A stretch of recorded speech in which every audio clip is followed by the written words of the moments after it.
Hello, ladies and gentlemen. Welcome to another episode of The Nation Wants to Know. And in this episode, I have with me India's Minister for External Affairs.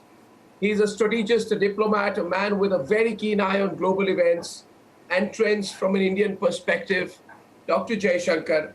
And he's come out with his book, The India Way, which is Strategies for an Uncertain World, which has just been released. And he writes in this book about how we are at an inflection point as a country, where, in his words, I quote, many of the assumptions on which we had operated were now being called into question, unquote. And interestingly, at this crucial juncture of our country, he's also the man steering our foreign policy and our dealings with this new world order. Jaishankar, Dr. Jaishankar, it's a pleasure to have you join me on The Nation Wants to Know. You know, I've been waiting for this interview for a very long time. So congratulations on your book. And let me start by asking you about what I just quoted when you said that many of the assumptions on which we had operated are now being called into question. What were those assumptions? Right.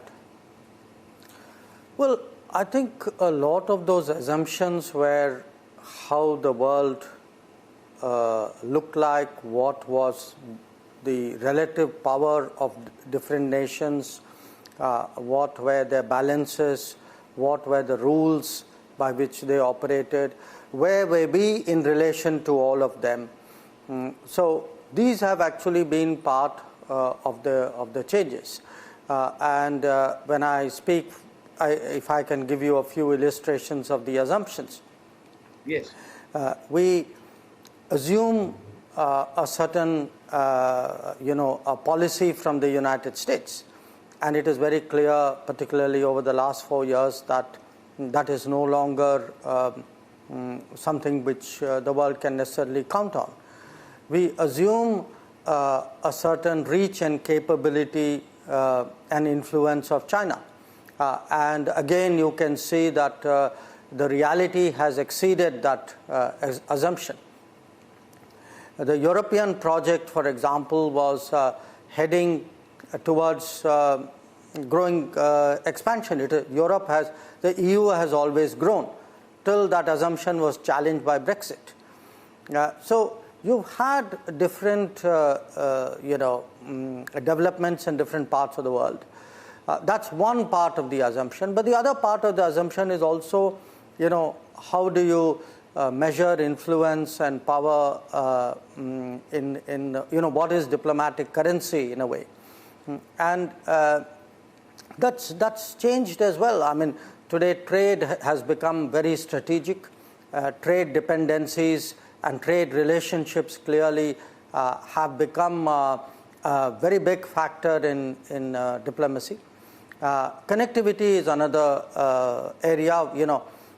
5 years ago, certainly 10 years ago, we would not have sort of made that automatic connection between connectivity and politics or diplomacy. I would say, to some extent, even the financial world. I mean, you have a term which has been used, in the context of sanctions, the weaponization of finance.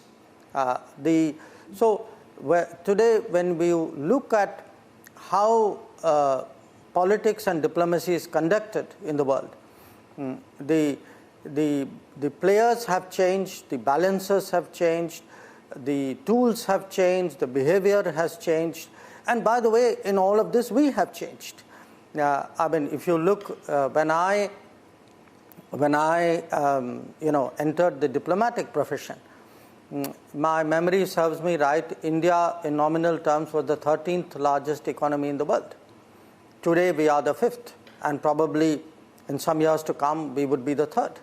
Now that's a very big change, but it's not just a change in quantitative terms. I mean, you know better than me, Arnab, that this country has also changed. You have different ambitions, different aspirations, different expectations. Our reach, our capability, our voice is very much louder or bigger than it was before. So I think those are the sort of changes I was trying to capture in a sense in the book. And the purpose of writing it was really to get people to think about it. I mean, you may agree, you may disagree, you may debate. In fact, I would like people to debate it. But somewhere we need to put our narrative out. We need to engage others. We need to have more domestic discussions about, where should we be with the world. So that's really what it's all about. I find the way you've structured the book absolutely unique. I've had the privilege of looking at it before it hits the market, and the way you've broken it up, very instructional. I mean, I would say that anyone who wants to understand India and the changing world, not just those who are looking at foreign policy, would be interested in it. So you have a chapter called Krishna's Choice, the strategic culture of a rising power. Mm-hmm. And in that, you begin by quoting, and I want you to elaborate on this, where you say that it is revealing that the standard American introduction to Indian strategic thought did not even refer to the Mahabharata. Though that epic so deeply influences the Indian mind, imagine commenting on the Western strategic tradition, ignoring Homer's Iliad or Machiavelli's The Prince, or on China disregarding their equivalent three kingdoms. If this happens to India, it is less due to an oral tradition. There are limited global salience till now. It needs to be rectified. Now, can you elaborate on this? Were we at fault for not letting the world know how we think, what our aspirations are? In that sense, broadly, did we underestimate or undermine ourselves? Or was it the post-colonial assumptions that the world was making about us, which was at play here? A bit of both, but let me back up a bit. I actually refer to something which George Stanham wrote about India, which was used, at least in my generation, very much as a for people interested in Indian foreign policy, foreigners particularly, to get them to understand our strategic thought. Now, the reason I mentioned it is, if you look at the Mahabharata, every conceivable concept in international relations, in fact in politics, not just international relations, in politics and strategy is there.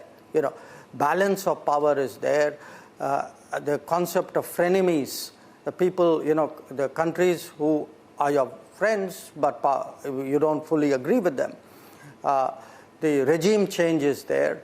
The non-alignment, as I say, is there. I mean, to various degrees, Balram and Rukma are examples of non-alignment. I mean, for completely different reasons. So you have, there is a lot of learning out there. Now, what happens is, in India, we use, examples from the Mahabharata in our daily, conversations, in our parlance. I mean, these are examples which are so well known that people immediately get what you mean. And yet, what happens is, and by the way, that's what other cultures do too. As I say, if somebody says Trojan horse, now everybody knows what a Trojan horse is, but it came out of the Iliad. Now, my point is that while we do this within our own circles, we have not got the world sufficiently interested and invested in us in the past for them to make that effort to say, okay, what is the Indian mind? How does the Indian mind work on these sets of issues? Some of it, I think you said it's a post-colonial situation where the world looked at us in this way. I think to some degree, we shouldn't blame the world. It's also ourselves. Are you saying that, because I find this theme in your book, you are asserting the need to go back to our roots, to take pride in our culture, to pull from it strategically. And in that context, you speak about Mahabharata on India's strategic thought. Do you think, historically, Indian strategic thinking and diplomacy post-independence made an overt attempt to divorce from our own traditions? I don't know if I would necessarily use the word divorce from our own tradition, but certainly I would argue that perhaps it wasn't as grounded in our traditions as it should have been in the past. I think it is much more grounded today. I think that's part of the change we have seen, the real democratization of the society we have seen in 70 years.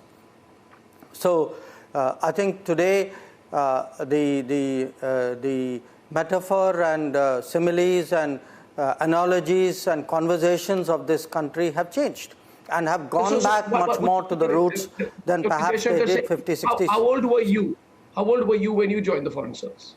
And follow-up question from that is, go back 22, to 22? When you joined the Foreign Service. 20? Yes, I was 22. You were 22, straight out of college. I was 22 and it was 1977. Incredible. Well, kind of. Well, so look at that. 22-year-old as Jaishankar, right? In 1976, 77, and now Jaishankar, the foreign minister. 77, yeah. Suppose you were to meet a 22-year-old bright guy who's joining the Foreign Service today, right? Or a student who's aspiring to, what difference would it make? How was your introduction different? Which world were you in at that time? Talk about your early years and whether you would have ever imagined in 1976 that in 2020 you would be talking about the Mahabharata as India's strategic treatise. Well, I would say the difference would have been this. When I joined the Foreign Service, or that cohort joined the Foreign Service, we would have been much more metropolitan, bigger cities. I would say the spread, and I meet every batch, I make it a point to spend time with them. I think if you look where people are from, where they're educated, what they do, their mindset, I think all of that has undergone a very big change. So I would say a lot of the examples which I give in this particular chapter, somebody my age would read it and say, oh, okay, this is really worth thinking. But for someone who's now joining the Foreign Service, he will say, well, of course I know that. I mean, this is so obvious. Because that would resonate much more with them, precisely for the reasons we're discussing. So, look, let me, this is, one part of it is, I'm trying to tell ourselves that, international affairs, strategy, these are not foreign concepts, something we necessarily need to learn from others. I'm not being xenophobic, I'm not being insular. I'm trying to tell people, look, this existed in our thinking, our history, our epics, our culture. Go back to it. You'll learn. There's a lot of learning out there if only you have the curiosity and the confidence to pick up that learning. And the central point there is the need for cultural rebalancing. I told you that we moved from the 13th largest economy to the 5th largest economy. That's part of economic rebalancing. Okay? Yeah. Everybody will tell you, definitely our political influence is more. That's political rebalancing. But I think today, a process which is still very much, in the works is cultural rebalancing, in a sense, intellectual rebalancing. That it should not be that, we must be recipients of wisdom from afar. Yes. And, there is one great truth which is going to be decided somewhere, political correctness which will be a standard which will be applied really by self-appointed arbiters. I think there's been a sense of, I think we've underwhelmed ourselves. Let me take it to a little specifics, if you don't mind. Question to you, Dr. Jaishankar. How would the Mahabharata show the way to tackle terrorism? For example, let me throw this at you. You have compared Arjun's crisis of confidence in the battlefield to India's handling of terrorism. And I quote, you write, Arjun eventually takes the field as a righteous warrior, and that sense of self-justification is important to recognize, unquote. How do the tenets of the Mahabharata translate to tackling terrorism? Well, the thrust of that particular chapter is that it's important for us individually and collectively to have a sense of right and wrong. And to my mind, when terrorism is committed, whether it's committed from across the border or, within our country, morally equating the terrorist and the victim, I mean, to me, it's not indefensible, it's outrageous. And this sense that somehow, I've sort of in that particular chapter dwelt a little bit on Pakistan and cross-border terrorism out there. So often what happens is, in our responses, I mean, I'm very troubled by sort of two trends that I've seen in the last many decades. One is somehow, there is a moral equivalence out there between a person who's doing something which is unacceptable and a person who's suffering as a result of that. And the idea that somehow, we are victims and they are also victims, I think that's both to me ethically unacceptable and frankly strategically I think it was wrong to subscribe to this view. I mean, if I may, even the suggestion that somehow Pakistan is a victim of terrorism when it is busy actually running an industry of terrorism, I think that is something which is I mean, I find that bizarre. If I may, you draw, therefore, I keep going back to this part. If you draw from the Mahabharata to discuss handling Pakistan, do you think that strategic restraint is still an option or a mistake of the past not to be repeated? You compared the ethical dilemmas of handling the unscrupulous in the Mahabharata to tackling our neighbor country, Pakistan. Do you think that India's fear to be decisive, our fear to be decisive in the face of such dilemmas in the past has caused us to look meek? You mentioned, quote, Havana and Sharm el-Sheikh. Is strategic restraint, still an option in our playbook vis-a-vis Pakistan? No, I think it's important to be a responsible power. I've also spoken about that. I think for people to talk about use of force, I mean, these are all very serious issues when you're actually in the policy domain. So I'm very cautious and very careful when it comes to that zone of options. But yes, I would agree with you. I do think that what was done at Havana and the messaging which came out of Havana and Sharm el-Sheikh was not helpful to us. And I think it is not my intention to either be rash or to make a statement without a strong sense of caution. So it's important to get the balance here right. But so I wouldn't, on the one hand, be gung-ho, but I also think that one shouldn't be meek when faced with a challenge like terrorism. I think there are responses. Again, I make the point, Arnab, that if we must have the confidence to look for responses, we shouldn't say, well, there isn't one and that's an easy cop-out. On another note, how do you react when you're dealing with the Prime Minister of Pakistan who's so Twitter happy? I mean, how do you react? I'm just wondering, you're sitting in a room, you're thinking of a structured response, you're dealing country to country, you're being mature, and then suddenly Imran Khan goes on a Twitter-verse. How do you react as a foreign minister? As a person, I mean, you've seen so much. Well,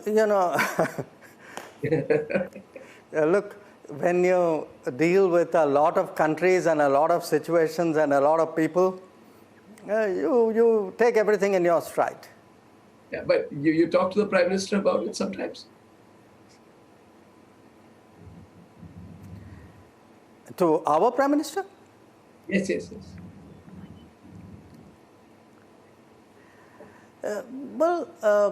I mean, obviously we discuss Pakistan, but not. I don't discuss necessarily the tweets of other people with him. When did you first meet Mr. Modi? Let me tell you one thing, Mr. Jaishankar. Yeah, I admire you. I admired you a lot when you were foreign secretary and even before that. But I was totally taken aback when they announced you as foreign minister. Not for your ability. You're the most deserving man for the job, but No, by the it's way, out of so the was blue. I. Are you okay? So it's out of the blue. See, it's very non-traditional thinking, right? I mean, you have many people from a pure BJP background who would Okay. be there, aspirants for the job. So how did it happen? Obviously, you and the Prime Minister, you clicked in a way, you understand each other. You must have incredible amount of faith in you. So tell us a little bit about that, right? Because I am one of those who believe that Well, practitioners and domain experts must come into the highest of positions. So please. well, I don't want to, there are obviously confidences which you want to keep to yourself. I would only say this. I mean, if you say that you were taken aback, I mean, it was not something that I remotely expected. I had, as you know, retired from the Foreign Service. I was actually working on this book, and I had moved on to do something which one part of me always wanted to do, which was to get into the corporate world. And then just before actually the cabinet swearing in, the Prime Minister asked me to come and see him and told me that this is what he was thinking. And I would say in all candor, to say I was surprised would be an understatement of a great magnitude. So I didn't expect it either. When did you meet him the first time? Oh, I met him first time in 2011. That's my recollection. I was in China at that time as ambassador, and he was chief minister of Gujarat at that. And he came on a visit, and I had not dealt with him before, and even before actually he came. And when you're in embassy, you actually have a fair number of visitors from different states, from different political parties, obviously from the government as well, government of the day. And I was very struck at that time by, actually to me, it was probably one of the most meticulously prepared visits that I handled. And bear in mind, I was dealing with a set of people I'd never actually met. And I was very struck by the fact, the detail, the planning, the seriousness with which it was approached.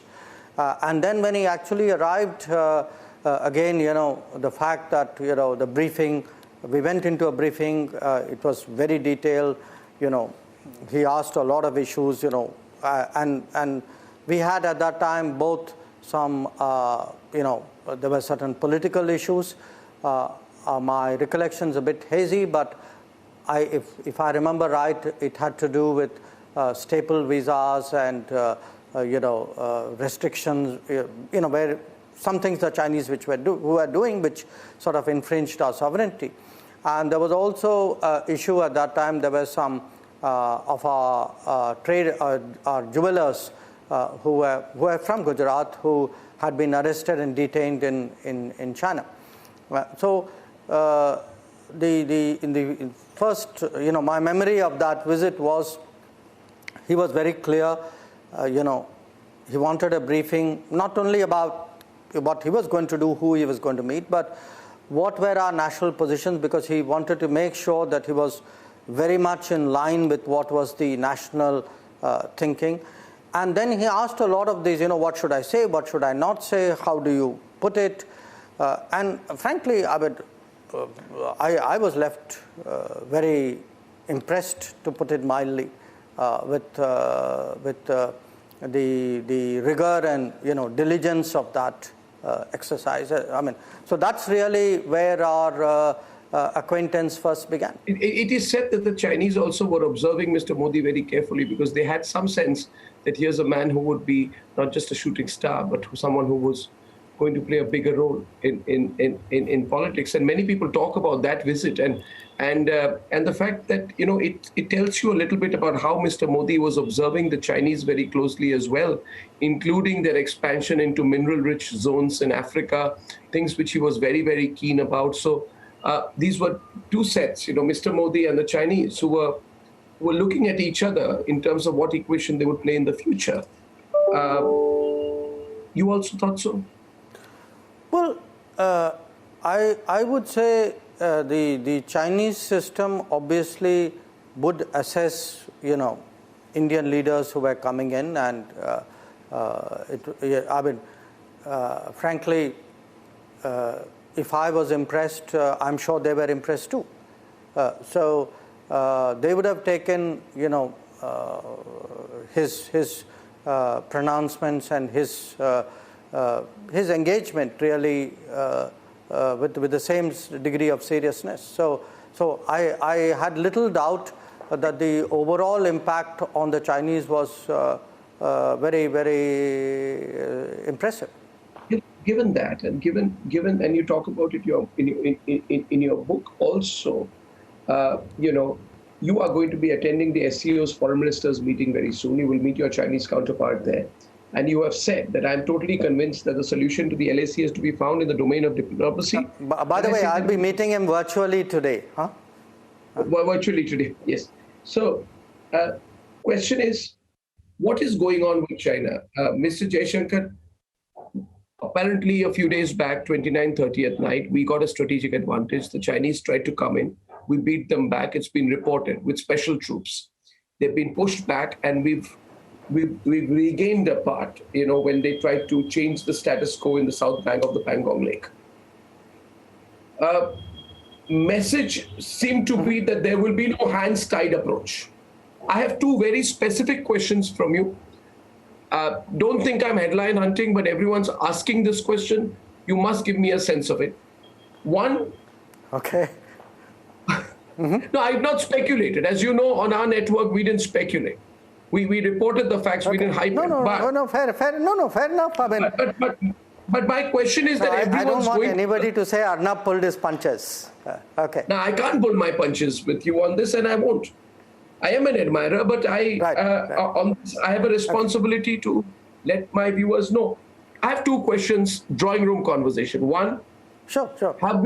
Did we beat them back on 29-30th? And did we, as they say, teach them a lesson that they can't take these chances without being beaten back if they try to push us? One. Two, do you visualize a bigger confrontation? Not whether we are ready. I'm not asking you whether we are ready.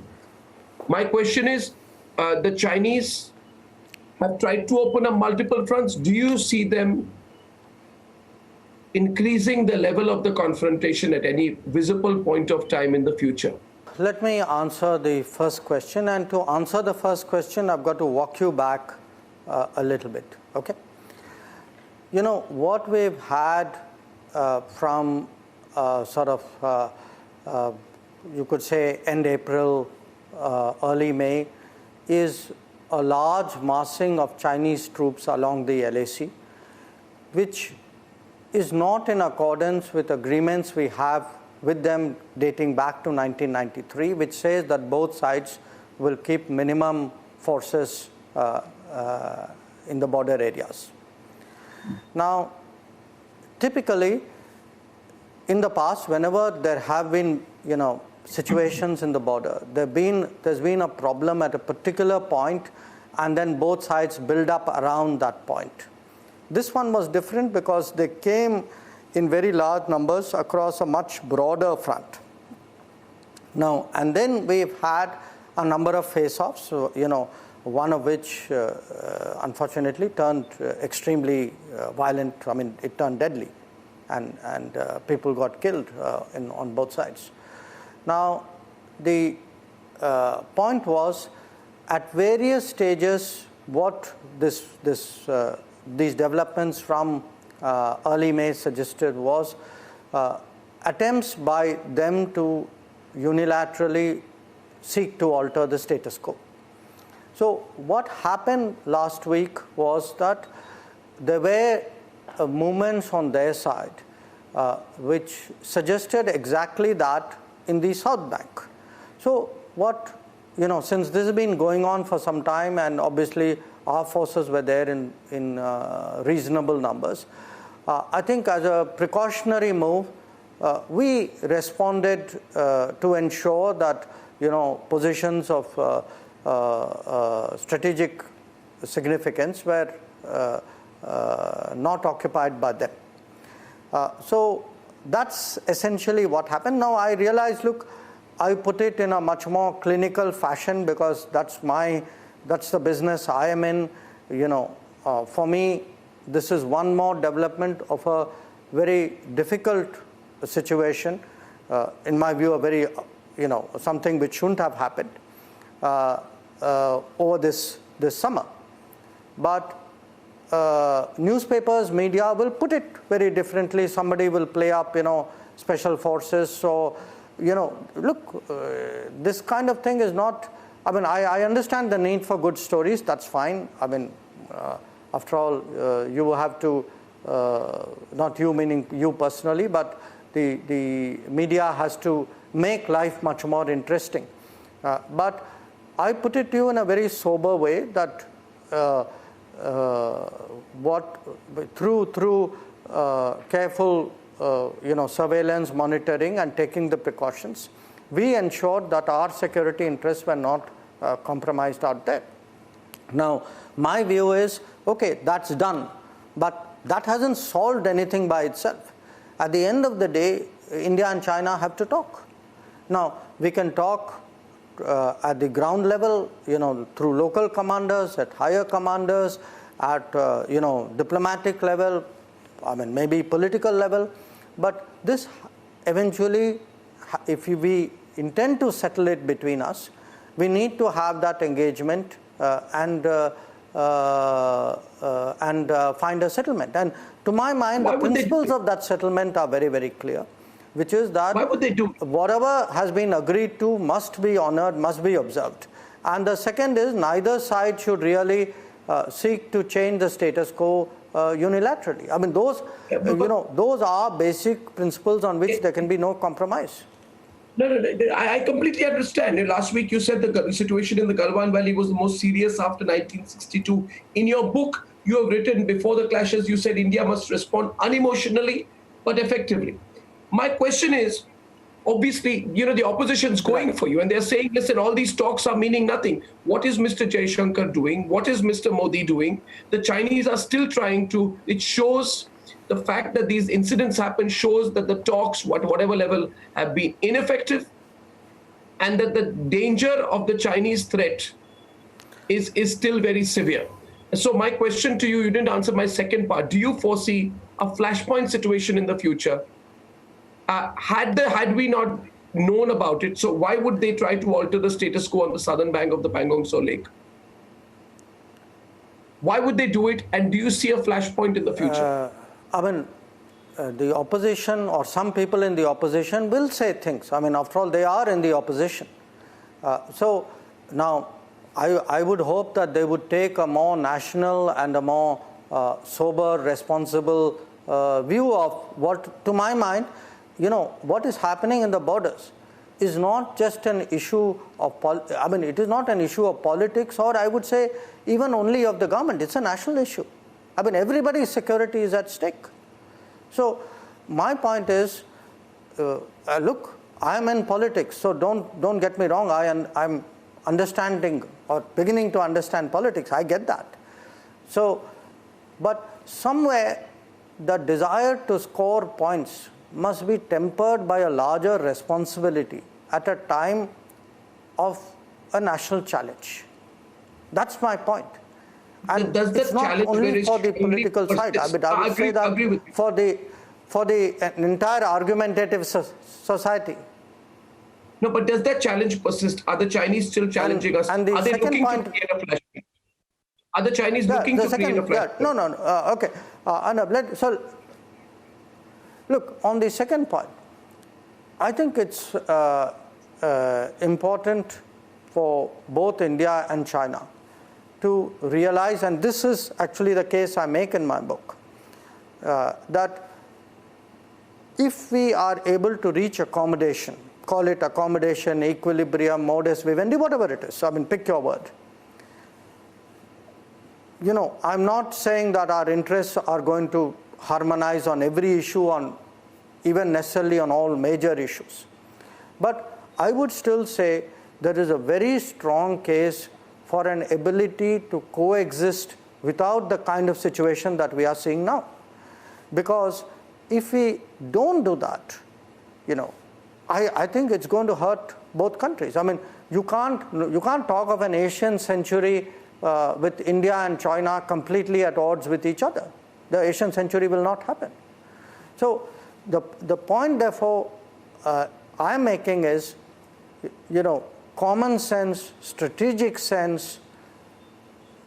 You can add to that, I don't know, neighborly goodwill, whatever you like. There are very, very powerful reasons why we need to get along with each other.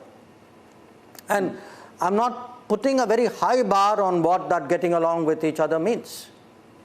But I don't think what we have seen through this year has helped China.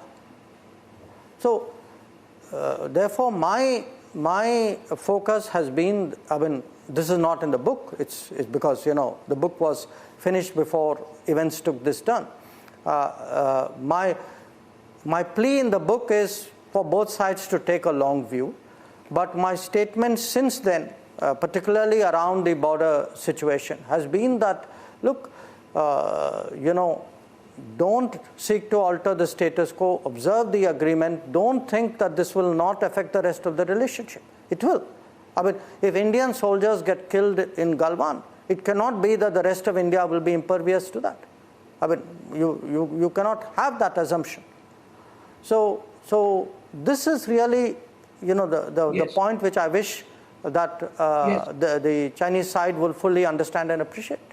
With Dr. Jaishankar, you have recognized the 2016 American presidential elections in this book, page 21, as a turning point in global affairs, a black swan event. Now, simple question here is, what if there is another black swan event which was not seen some time back? You see, we have attached ourselves very closely to Donald Trump. The Prime Minister was there. He addressed a rally.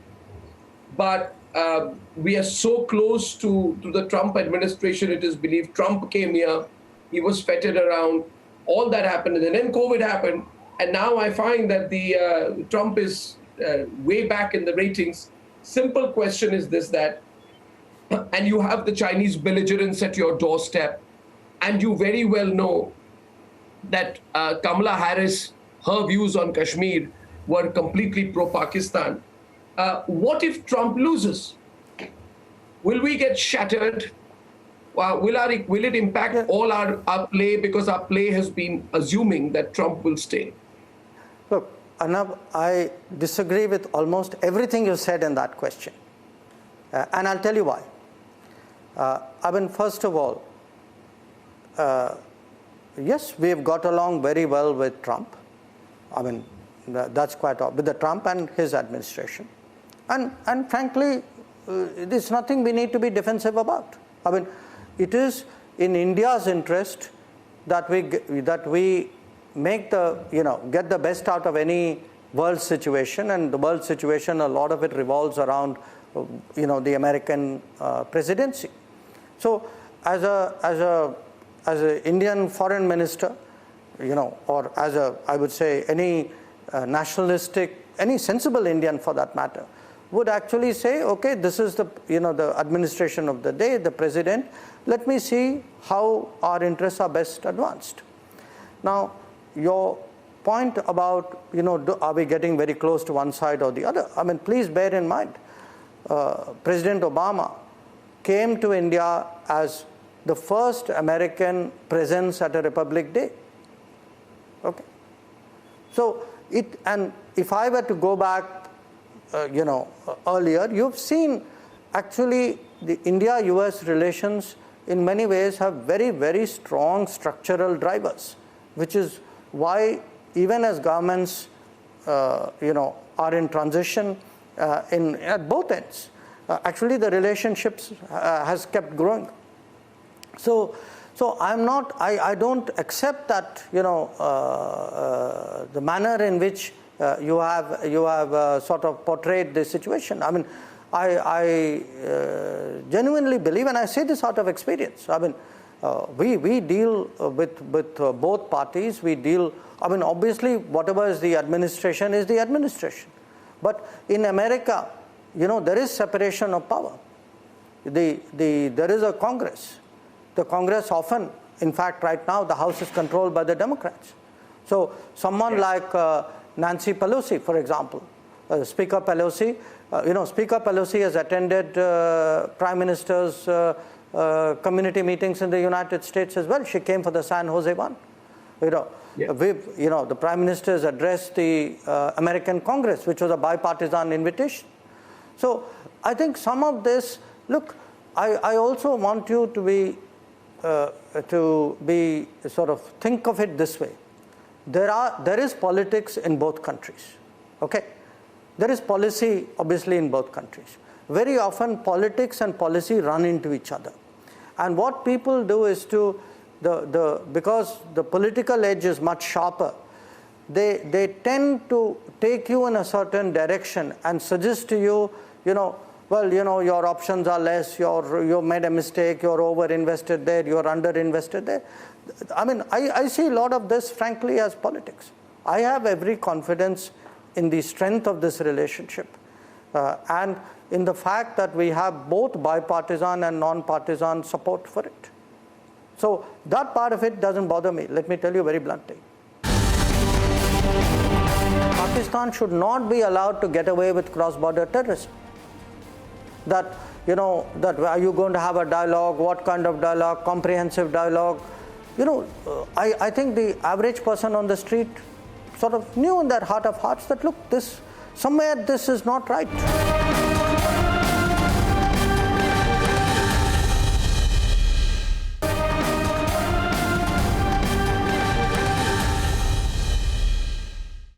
Dr. Jaishankar, now in your book you have indicated that the masses in India have a better instinct than Lutyens Delhi.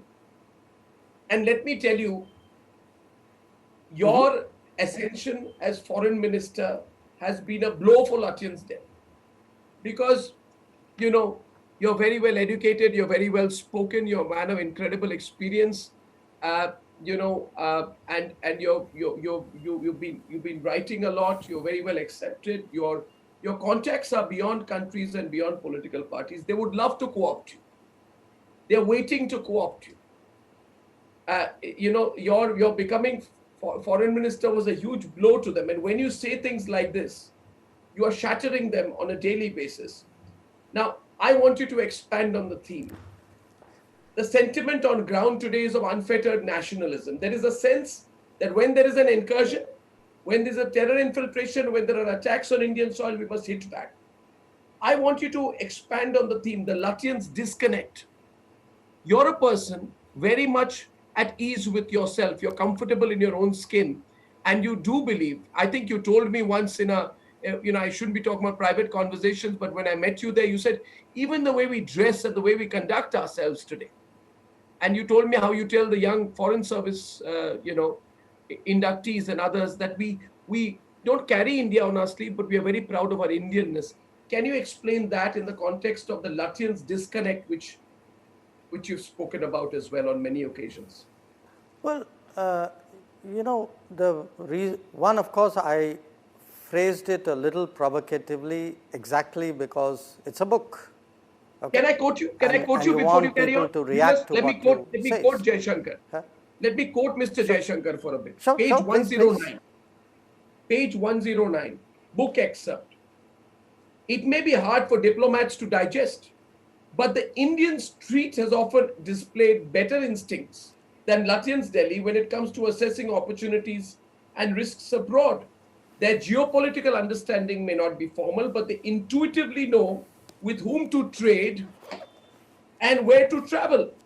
Their choices in immigration and education were made well ahead of policy shifts by Indian diplomacy. a game-changing event like 9/11 was seen for what it was. The sharp popular imagery of nations has so captured the complexity of diplomacy. Say what you will, but the street has a well-developed instinct, whether it is about Russia or America, China or Pakistan. Now, I have one add-on to that. Everybody underestimated Narendra Modi, and they said Okay. when he became prime minister, the one area where he will fail is foreign policy, whereas the one area where he has been successful, his administration has been successful, has been foreign policy. This comment in the context of my other observation, and now I'll be quiet. I know I've been interrupting too much. That also foreign minister, but No, Arnab, give me the pleasure of asking you one question here. So, do you disagree with this? I completely agree with it. I feel a sense of nationalism has permeated in the foreign policy of our government. I'll tell you why I'm asking you. Look, I'll tell you why, in a sense, what were the experiences which shaped that particular observation. I've had people, okay, I mean, I went through, I've sort of done a lot of my diplomatic profession time dealing with the US, okay. Now, when we came to seizing the big opportunities, okay, which was about 15 years ago, my sense is we actually genuinely had an issue where most people, who had a gut sense of the country and the world, had a general sense of the country and the world, knew that we needed much, this was a big opportunity and we needed better relations. Whereas, you had a very, very sort of negative view from, in a sense, I would say the old order, if you would call it that. So, if you ask most people, saying, okay, I give you a different example, ask people about Russia. Okay, the average person, why does the average person have a strong and a good feeling towards Russia? They won't necessarily know that Khrushchev came here in 1955 and the Russians cast their Security Council veto for India, or they helped us in 71. They may not know all that, but they are, in a sense, they, through osmosis, through living, through what they have inherited, they have a sense, a feel for, is it a friend, is it not, will they stand? So, I've had people who've been predicting all sorts of things in that relationship, which in fact has been a remarkably steady relationship. So, when you look at opportunities, our people started traveling to America,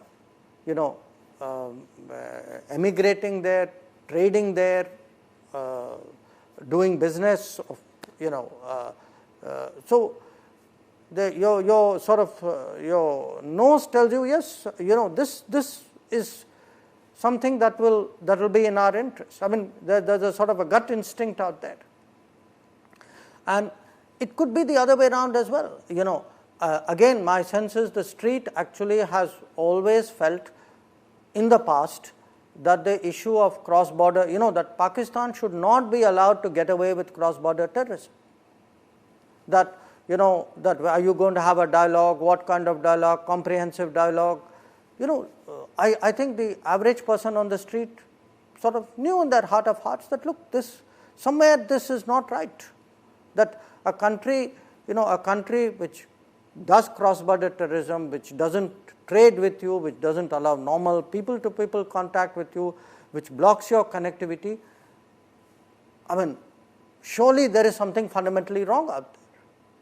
So, my point I'm making is that somewhere it is important for people in the policy world not to be out of sync with the basic instincts and feelings of their society.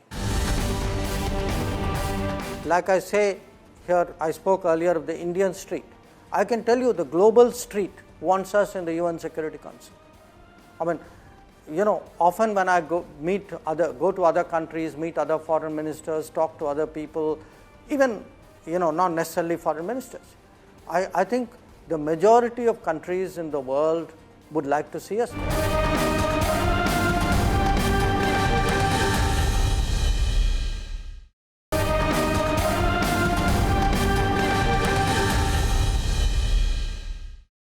Dr. Jaishankar, we bring in a new sense of realism in foreign affairs. One question, and I know I've taken a lot of time. This is my last question. We hope and pray that when the big change happens, there will be one or two major events, inflection point events in your term and in Narendra Modi's term as Prime Minister of India and Foreign Minister of India. And that is the UN Security Council seat. Realistic terms, we don't understand the nuances very well. But how close are we? Is it in the horizon? What more do we need to do? And can we get there? Because, it would be a reflection of a changing India. Arnab, real powers, I mean, if you sort of think of yourself as having the endurance and the commitment and the determination to get to where you want to go, we need to have both sort of a more immediate working horizon and yet goals from which you will never be deflected from. Okay. Now, the fact that a particular goal may not be in your near-term horizon doesn't mean therefore it's not your goal. So we need to operate at this differential time lengths. So I would say, and sometimes you never know, something can happen which you didn't expect, which would have been far away, and yet suddenly that opportunity opened up.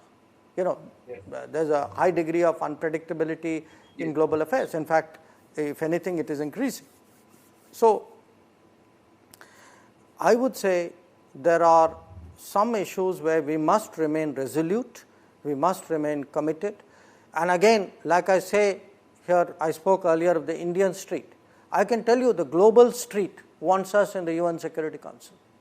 I mean, often when I go to other countries, meet other foreign ministers, talk to other people, even, not necessarily foreign ministers, I think the majority of countries in the world would like to see us there, which is why so many of them actually vote for us when we stood even for the non-permanent seat a few months ago.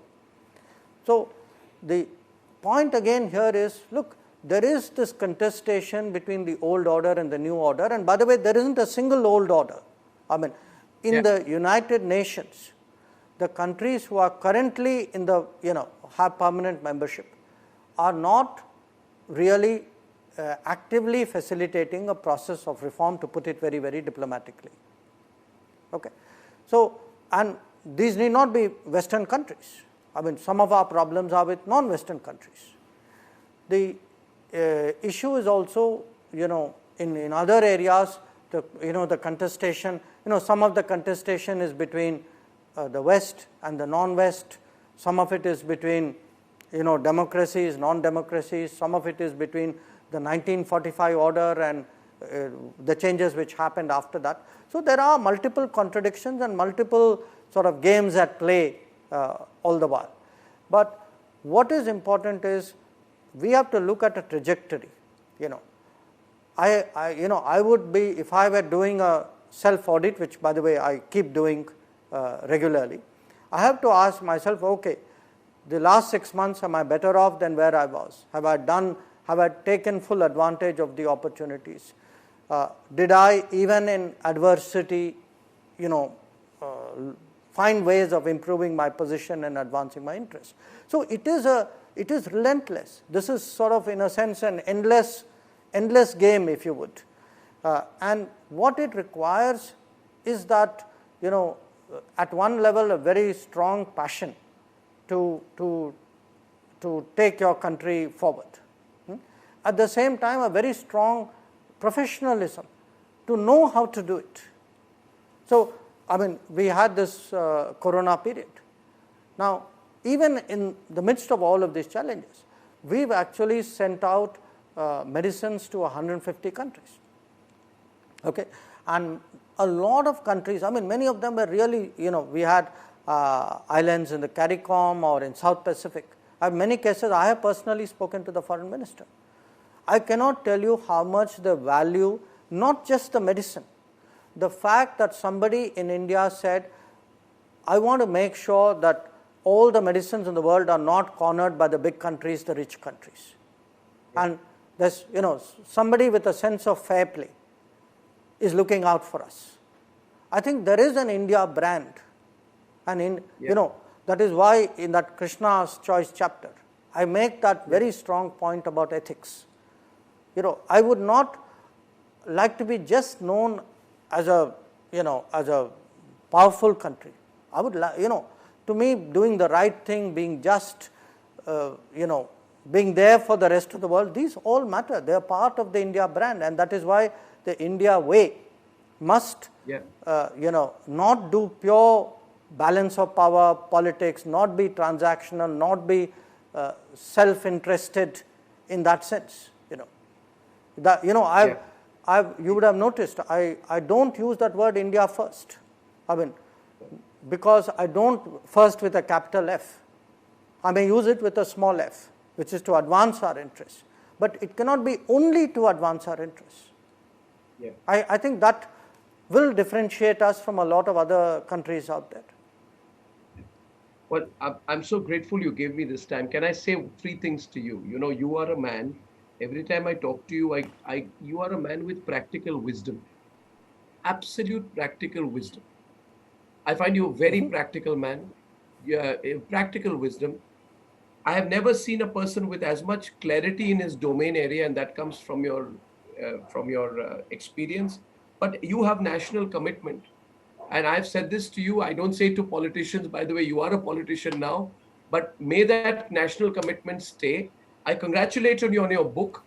I'm sending you my copy to get autographed.